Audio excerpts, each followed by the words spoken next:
I would like to share 3 steps with you. I call it the FP&A Success Mantra. So I 3 steps with you, which will, if you start thinking on those 3 lines, those 3 pillars, then you will be able to take quicker control of your FP&A role. And these 3 elements in the Success Mantra are: one is the org structure, the other one is stakeholders, like somebody mentioned, and then there is industry KPIs. Somebody mentioned that as well. Okay, the org structure, where do you fit in the org structure? Then stakeholders, and then industry KPIs. Now let's quickly cover them one by one.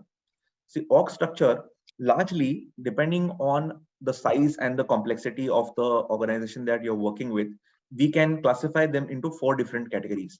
One would be a regional setup, like you might be part of a regional setup. Let's say if you take India as a geography, you might be divided into north, south, east, west. Okay, you might be part of only regional finance team south, regional finance team north, something like that, where you're only restricted to that particular geography. Then you could be part of a business unit. Like when I was working with an oil and gas company before, we had different business units. So we did not, the company was not divided into geographies. It was divided into business units. Each business unit was a separate, division, and it had its own CEO, it had its own P&L, it had its own finance team. Okay, and that's how it was structured. Like in oil and gas company, the typical structure could be lubricants business, petrol and diesel. Then you have industrial fuels. Then you have gas. That is how the business units could be structured. Now you could be part of one of these business units, or you could be part of the central FP&A team and the corporate FP&A team, where you're liaising with the business unit finance teams. If you are within the business unit, then you will be liaising only for that particular business unit. You're taking care of the P&L and the budgeting and the forecasting and management reporting of only that particular business unit. Then you could be part of global shared services also. Many companies have now set up their global shared services or center of excellence, or whatever you want to call it. They are setting up their back office and mid office functions in India, in Philippines, in Uruguay. Ukraine was also a big part of it before the war. So a lot of global shared services centers are being set up in these countries, where the business stakeholder is sitting abroad and the back office and the mid office function is sitting in India or any of the other countries, and then they're supporting the business stakeholders. Okay, here you could be sitting in India, in Mumbai, and you could be actually looking at supporting FP&A of your operations in London, or your operations in some country in Europe or Australia or whatever, right? So you could be part of the global shared services team. Okay, like I was also working with a global shared services company. It was a commodity trading company, operations spread across 80 different countries. So in this shared services, we were looking at accounting and financial reporting and controlling for more than 80 different countries, 80 different branches, six different divisions. So all of that could also be happening. So you could be part of this shared services, where you are either catering to a certain business or catering to a certain geography as well. Then you have project or client level profitability. Take the example of a construction company or an interior design firm or an architecture firm. There, everything is project wise, right? So every project is a different activity. You need to track everything project wise: the project wise sales, project wise costs, project wise profitability, resourcing. Everything needs to be tracked at project level. Okay. Similarly, if you take the example of a software company or a law firm or an advertising firm, there everything is very client centric. Their client profitability, client P&L, this becomes even more important. So depending on the complexity and the size of the organization, you could be either handling a project profitability or a project level P&L, or you could be part of a client P&L setup, where you're only looking at client billing, understanding client profitability, closing client contracts, undertaking various projects within the this client vendor relationship. You're only focused on that. You don't have an entire visibility of the P&L, but you're only looking at a client or a cluster of clients, a project or a cluster of projects. Okay, so that could be your role. So when you first start out on your FP&A journey, you need to first understand where are you fitting in this organization, and depending on this, your stakeholders will be very different. If you're in a business unit kind of a setup, then business unit head, business unit sales managers, those will be your stakeholders. But if you're at a central or a corporate FP&A team, then other business unit FP&A teams or finance teams could be your stakeholders. Okay, and then the stakeholder will be CEO, then the stakeholder will be CFO or other senior professionals in the company. Okay, so depending on where you are, where you are fitting in the organization, you may have to then work on your understanding as to what is expected of you. Okay, at a geography level, at a business unit level, or at a shared services level, what is expected of you to deliver. Then depending on the complexity and where you are positioned in the company, your stakeholders will vary. Like somebody said at the start, finance is not a function of isolation. It will always be interacting with different functions like sales, HR, business development, productions, operations, legal, taxes, compliances, whatever it may be, right? Where you will be continuously collecting certain inputs and updates from the business and providing them with certain reports and insights. Okay, it'll always be a scenario that you will be collaborating. Many times I've collaborated with business development for certain key pitches, key client pitches. Many times I've collaborated with HR team to understand the cost impact of attrition in our company. So you will be collaborating with different kind of stakeholders. Now, depending on where you are in the organization, your stakeholders will vary. Okay, that you need to keep a check on, and just simply build a stakeholder matrix in Excel as to who are your key stakeholders, what is the impact that they have on your role, what is the influence that they have on your role. If you're able to just put it on an Excel sheet, it will help you manage them better. It will help you build stronger relationships with them and get your work done. It will make your life easier. And then the third part is the key performance indicators. Now this will depend from company to company, in which sector the company is in, which industry the company is in, and every company has a different KPI or set of KPIs and important elements that they want to monitor. Now let's do a quick, how much time do we have? Okay, we only have about 10 minutes. So let's do a quick discussion here. Now, key performance indicators, or let me cover this directly.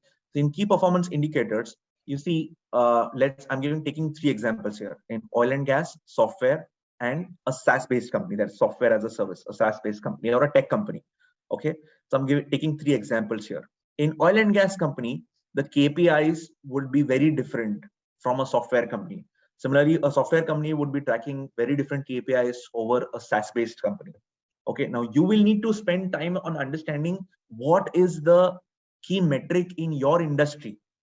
Okay, that is important.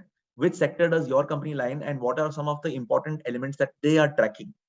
Okay, like for example, in oil and gas company, something called as a gross refining margin would be very important. That is your manufacturing,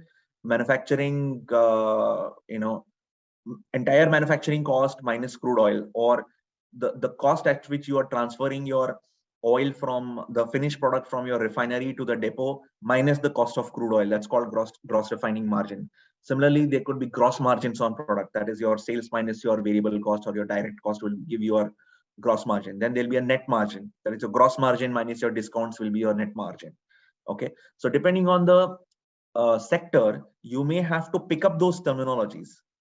Okay, in hospitality, you will notice the occupancy rate.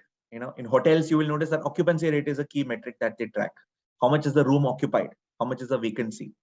In software, it could be, a compensation ratio could be a very important ratio. Like for example, since software companies are usually services-based business, people cost is the most important cost, unlike manufacturing companies where plant and machinery and inventory is a bigger cost.